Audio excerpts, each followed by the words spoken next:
Bonjour et bienvenue sur ma chaîne YouTube, moi c'est Fabien.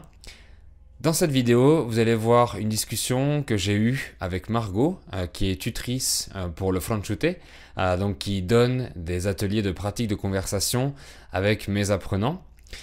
Et dans cette discussion, on va parler de l'écriture d'un livre, puisque Margot est autrice, elle a écrit un livre et édité un livre, donc on va en parler ensemble. On va parler du processus d'écriture, d'édition. Elle va vous donner des conseils de lecture, des conseils pour plein de choses. Mais avant, je voulais remercier les nouveaux membres du club VIP de la semaine dernière. Donc leur nom s'affiche ici. Voilà, je vous laisse avec la petite discussion avec Margot. C'est parti. Salut Margot. Bonjour Fabien. Tu vas bien? Bah ça va et toi? Oui, oui, très bien. Très bien, très bien. Quelle température tu as chez toi en France? Oula, j'ai pas de thermomètre à la maison, mais je peux te Oui, dire que ce matin j'ai dû bien gratter la voiture, elle était bien givrée, donc je oui. pense qu'il fait pas très chaud. Oui, effectivement, puisque tu habites en France, dans C'est l'Ain. ça. Exactement, je suis dans l'Ain, je suis entre Lyon et les Alpes. Mhm. Ok, une belle région. Ah bah oui, plutôt sympa. Il y a le lac du Bourget pas très loin. On a des montagnes. Bon bah on a toutes les Alpes. On a les Préalpes également avec le Bugey. Je suis au pied d'une montagne qui fait 1500 mètres d'altitude, qui s'appelle le Waouh. Grand Colombier. C'est un peu un hotspot du Tour de France. C'est un col très connu des cyclistes. D'accord, intéressant, Mm. du Tour de France, oui. Est-ce que tu veux te présenter pour les spectateurs qui te connaissent pas encore?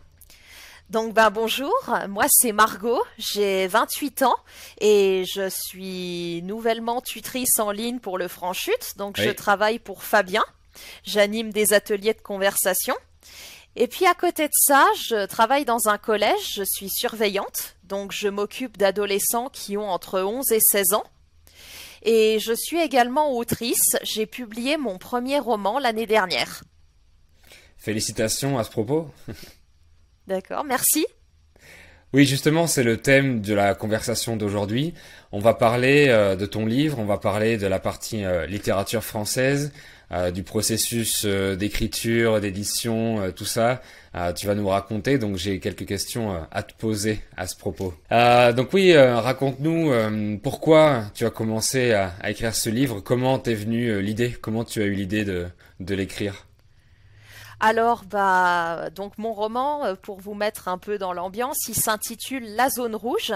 C'est un roman policier qui se passe dans un monde futuriste, pour vous le décrire en deux mots. C'est un monde, en fait, où il y a une ville qui est ultra moderne et qui est complètement isolée de l'extérieur par une frontière fortifiée. Il y a des miradors, des soldats, etc. Mhm. Tout l'extérieur de la cité s'appelle la Zone Rouge. On ne sait pas ce qu'il y a à l'intérieur et c'est objet des rumeurs les plus folles. Personne ne sait ce qui s'y passe et les habitants de la ville en ont très très peur.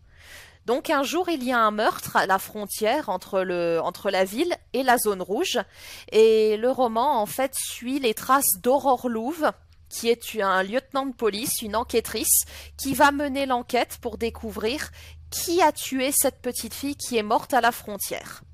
Donc voilà, c'était la présentation un peu de l'histoire de la trame du roman. Donc comment m'est venue l'idée? Je me suis beaucoup inspirée d'un événement qui a fait couler pas mal d'encre en France. C'était la ZAD de Notre-Dame-des-Landes.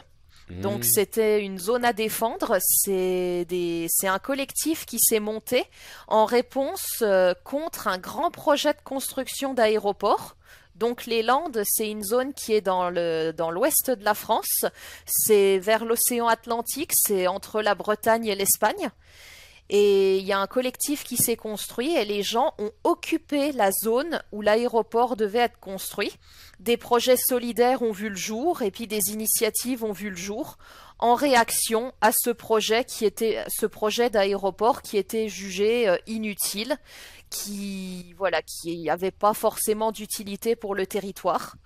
Et donc mon roman, je me suis pas mal inspirée de ça, de ce qui se passe dans les ZAD, dans les zones à défendre, les initiatives sociales et solidaires. Ah, d'accord, c'est pour ça, je comprends. Oui. Et d'ailleurs, ils y sont toujours. Il y a toujours le petit village de Notre-Dame-des-Landes. Alors, il me semble qu'ils ont été, je crois qu'ils ont été expulsés. Il me semble que la ZAD, elle a été expulsée. Je crois que les forces de l'ordre sont venues les chasser. Mais régulièrement, ils réessayent, ils essayent de revenir, se réapproprier ce territoire. Et puis, le projet d'aéroport a également été officiellement abandonné. Donc, Ok. la dynamique, ça s'est un peu calmé, ça s'est un peu essoufflé. Donc ils ont partiellement gagné. C'est ça, oui, c'est un projet, un grand projet qui a été abandonné. Oui, d'accord, je comprends bien. Donc oui, tu vas pas dévoiler tout ton livre, mais juste l'intrigue. Voilà, voilà, c'est ça. Je dévoile un peu l'intrigue et puis je parle de l'événement qui m'a principalement inspiré pour vous mettre dans l'ambiance et puis peut-être vous donner envie de me lire, qui sait. D'accord, excellent, très très bien, merci beaucoup. Et comment tu fais pour écrire? Comment tu t'y prends?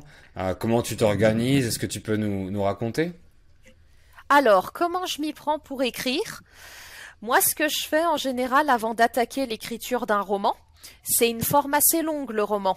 Moi, j'aime bien, je m'écris une trame, je m'écris quelque chose, je prends un document Word et je me fais une liste des grands événements de ce qui va se passer durant l'histoire. Mhm. Je me fais pas un plan détaillé, parce que j'aime bien écrire aussi au fil de l'eau, improviser au fur et à mesure, parce que des fois l'histoire avance et puis on a des idées qu'on n'avait pas au début.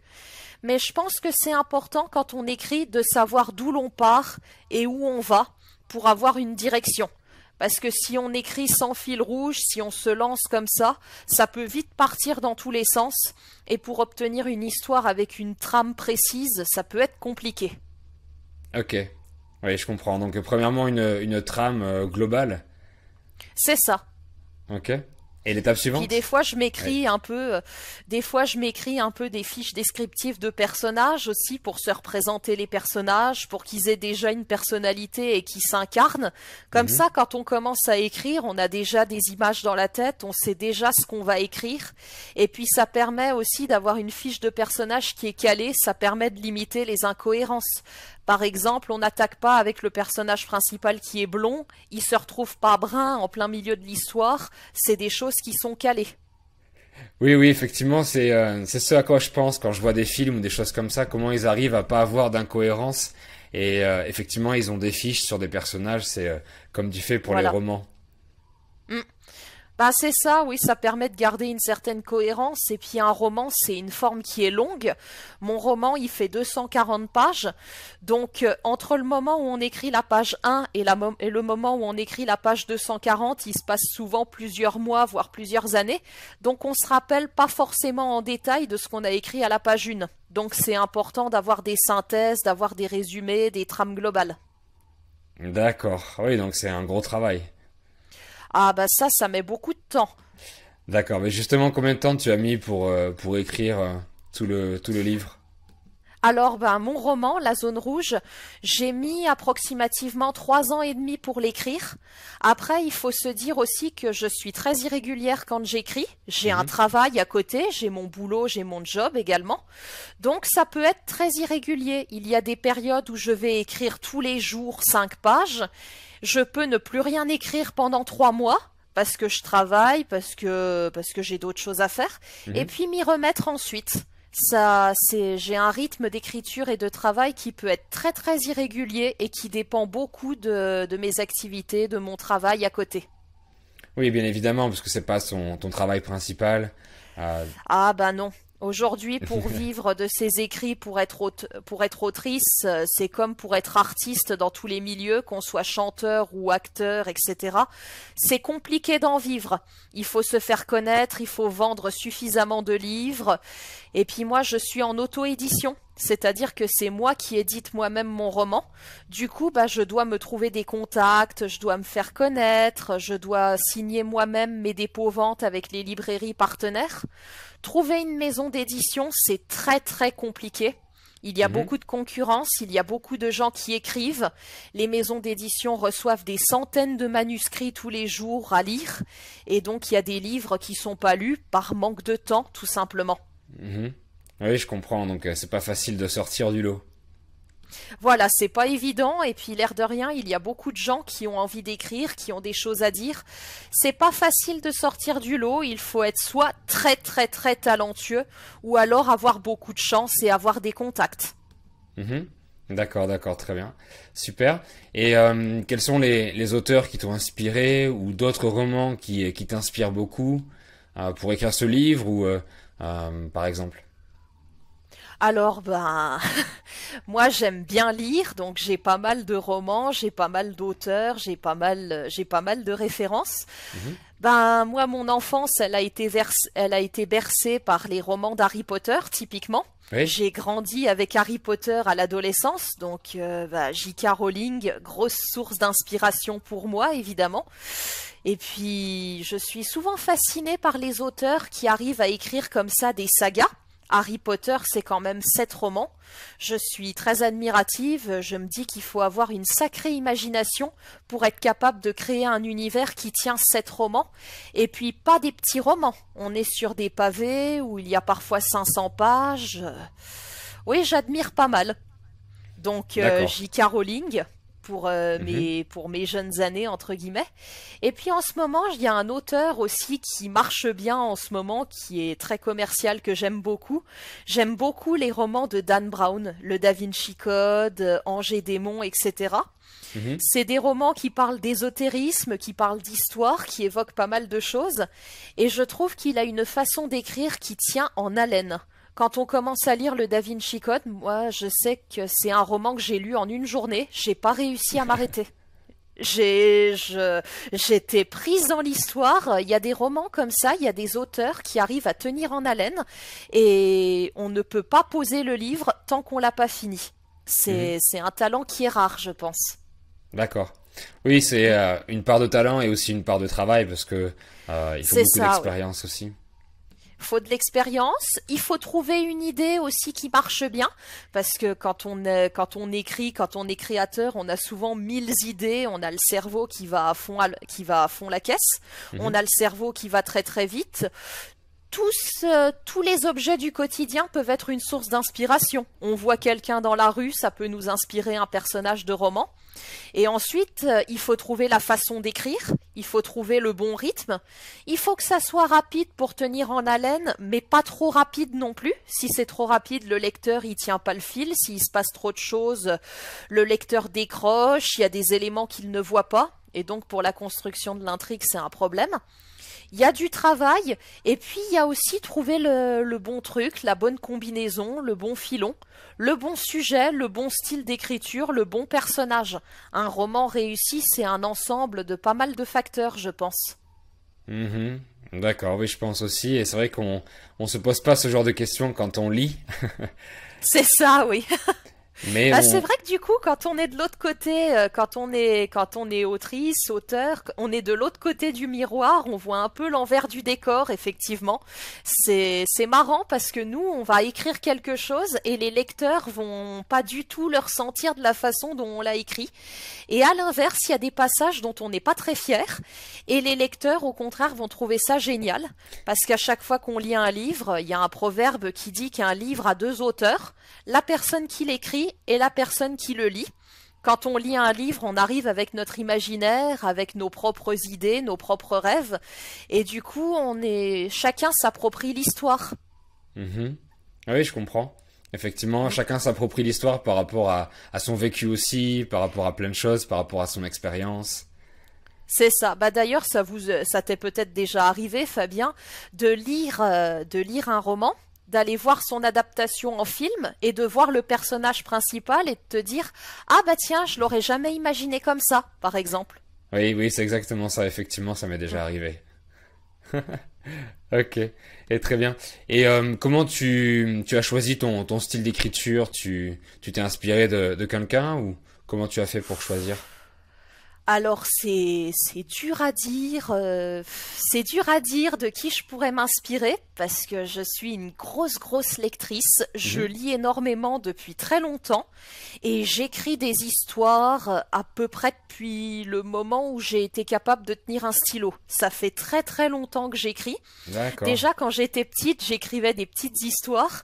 J'avais j'ai retrouvé il y a pas longtemps dans le bureau de mon papa des petits livres que je lui avais fait. Je lui avais fait des abonnements et toutes les semaines ou tous les mois, je lui sortais un bout d'histoire. Donc l'écriture et moi, c'est une très longue histoire. J'écris depuis très longtemps. Donc je Ah oui. saurais pas dire de qui je m'inspire en fait. D'accord. Oui, je pense que c'est ton évolution personnelle aussi. C'est ça, oui. D'accord, je comprends bien. Ok. Et quel genre de français tu utilises dans tes romans? Est-ce que c'est vraiment du français ancien ou plutôt moderne? Est-ce que par exemple tu utilises le passé simple, l'imparfait du subjonctif? Alors moi, c'est vrai que au niveau de la conjugaison, je suis assez traditionnelle, assez Mhm, classique. Mon roman La Zone Rouge, je l'ai écrit avec les temps du récit assez classique, imparfait et passé simple. mhm, Je trouve que c'est joli, l'imparfait, le passé simple.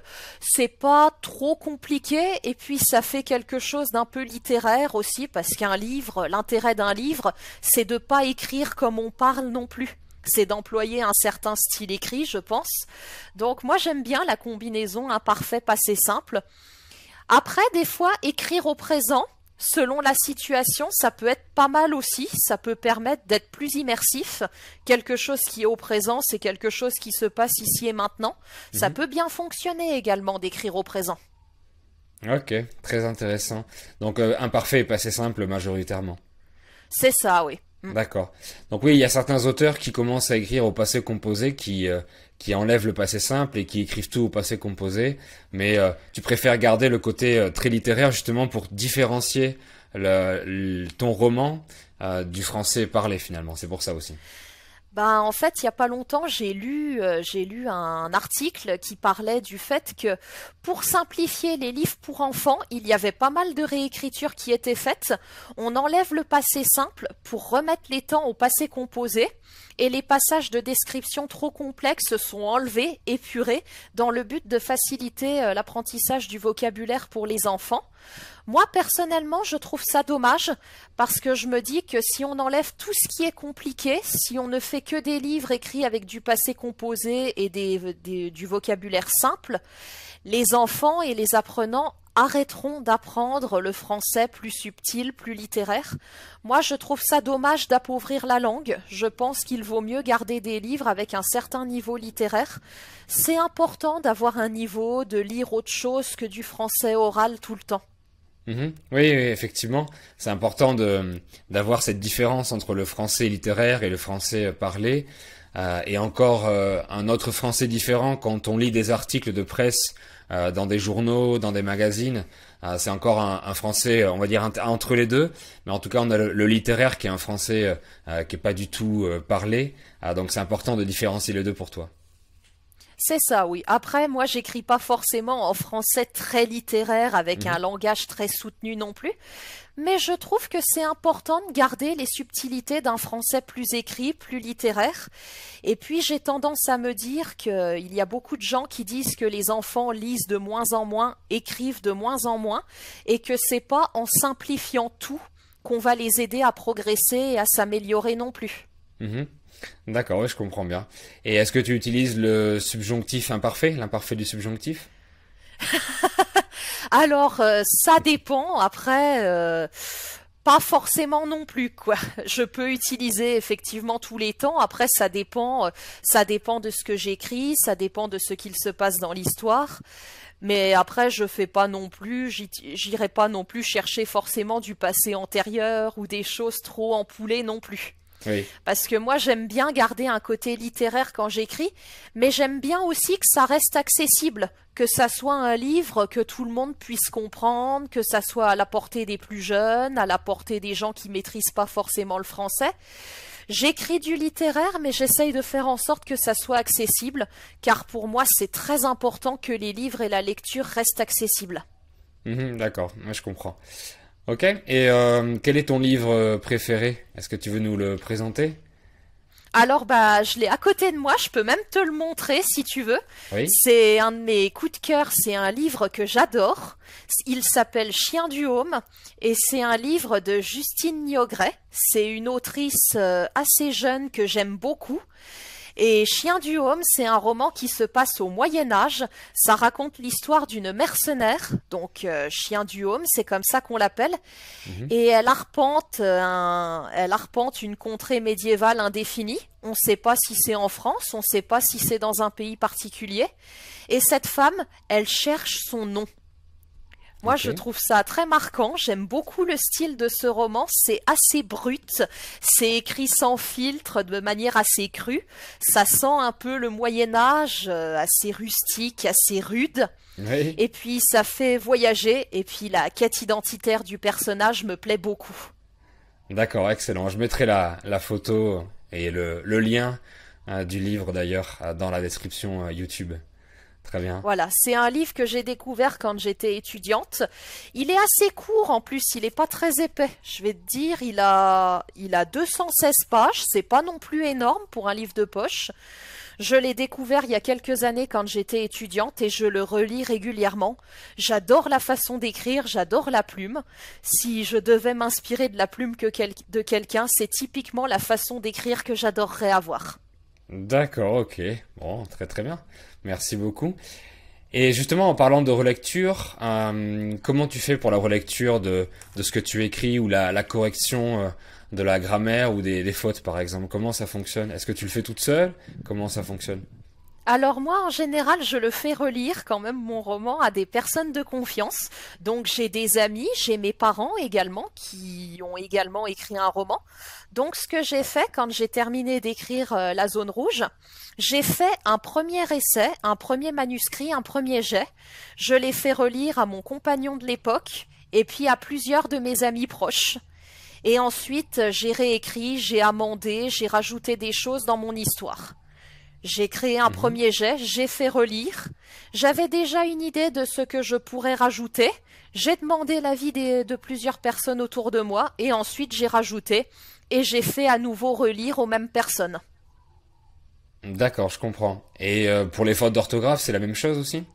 C'est la même chose aussi, j'ai un correcteur sur Word, j'essaye de me relire moi régulièrement.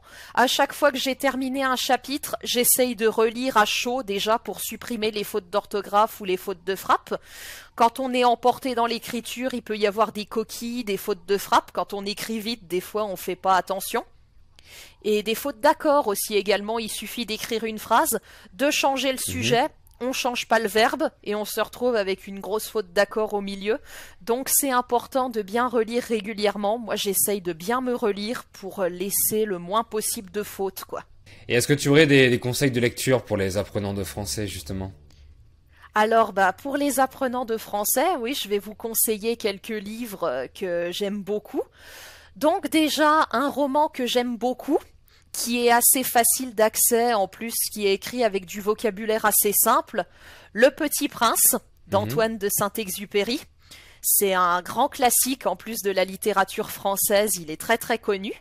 Et Mhm. ce qui est bien avec ce livre, c'est que c'est un livre qui va être assez poétique.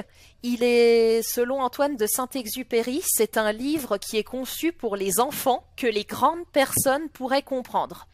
Le vocabulaire est très simple, très accessible, et puis il y a des subtilités qu'on comprend à tous les âges, car en fait l'histoire, je vais vous résumer l'histoire du Petit Prince, je pense que vous ne connaissez pas, c'est l'histoire d'un aviateur dont l'avion s'écrase dans le désert, et il rencontre un enfant qui lui demande de lui dessiner un mouton. Et donc l'enfant, en fait, c'est un petit prince qui vient d'une planète extraterrestre. Sur sa planète, il y a des baobabs, il y a une rose dont il est amoureux, etc. Et donc le livre parle de ce petit prince-là. Mhm. Donc c'est un univers qui est très onirique, qui est vraiment magique. Moi, c'est un livre que j'aime beaucoup et il fait partie sans hésiter de mes classiques. D'accord. Donc Ouais. voilà, Le Petit Prince de Saint-Exupéry, premier conseil. Mhm. Pour les apprenants qui aiment bien les histoires d'aventure, qui aiment bien les livres qui font voyager, ben, grand classique de la littérature française, Jules Verne. Mhm. Oui. 20 000 lieues sous les mers, Voyage au centre de la Terre. C'est relativement accessible, c'est pas trop difficile au niveau du vocabulaire.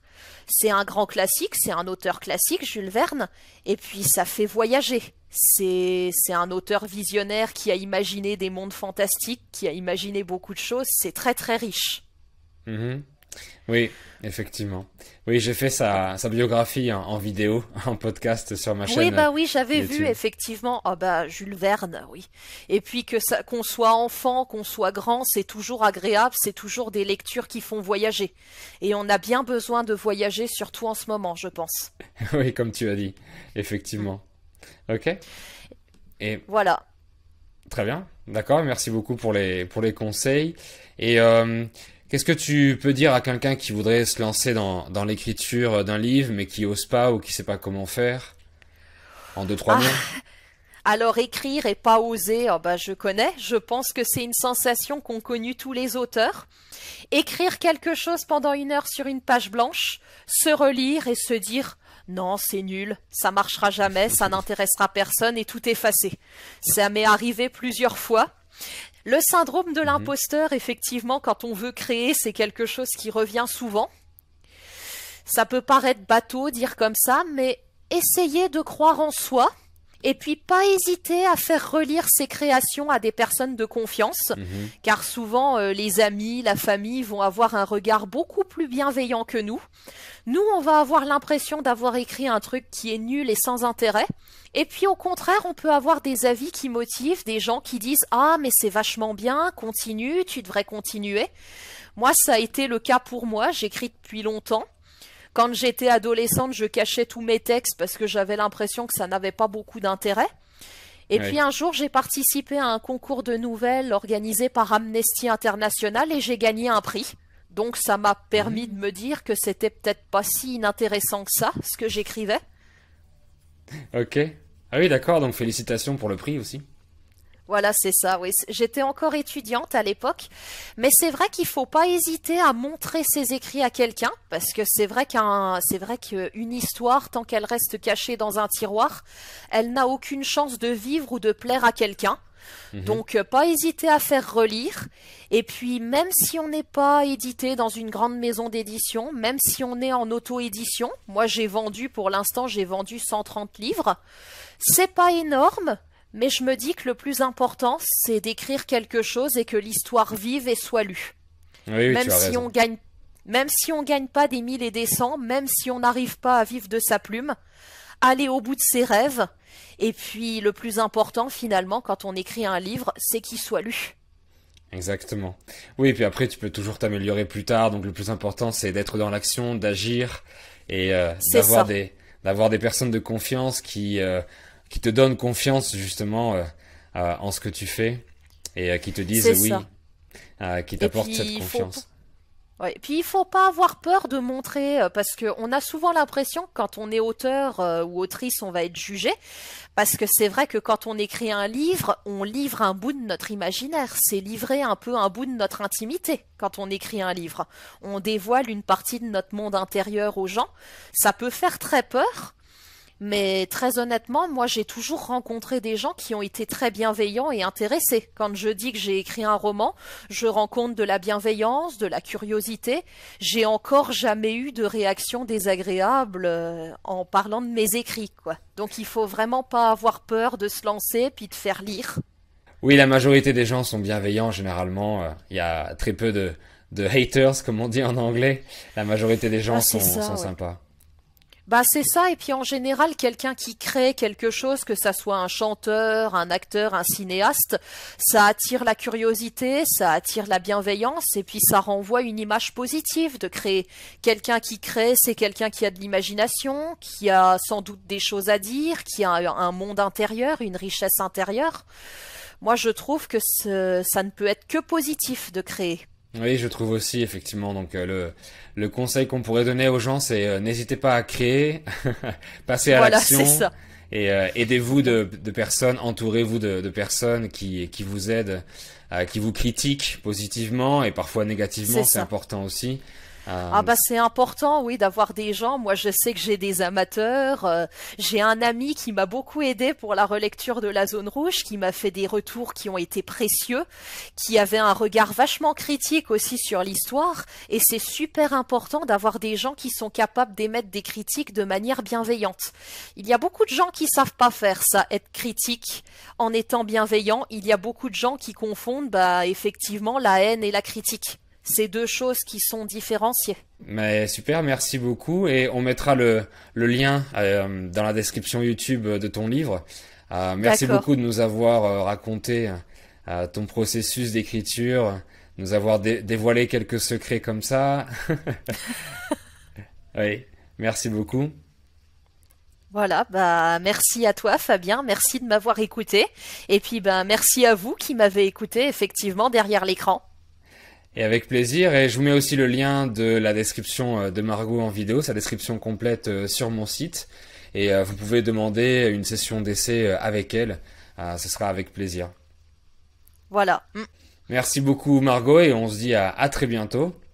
Ça marche, merci Fabien, à bientôt. Salut, merci beaucoup Margot. Salut, au Bye revoir. bye.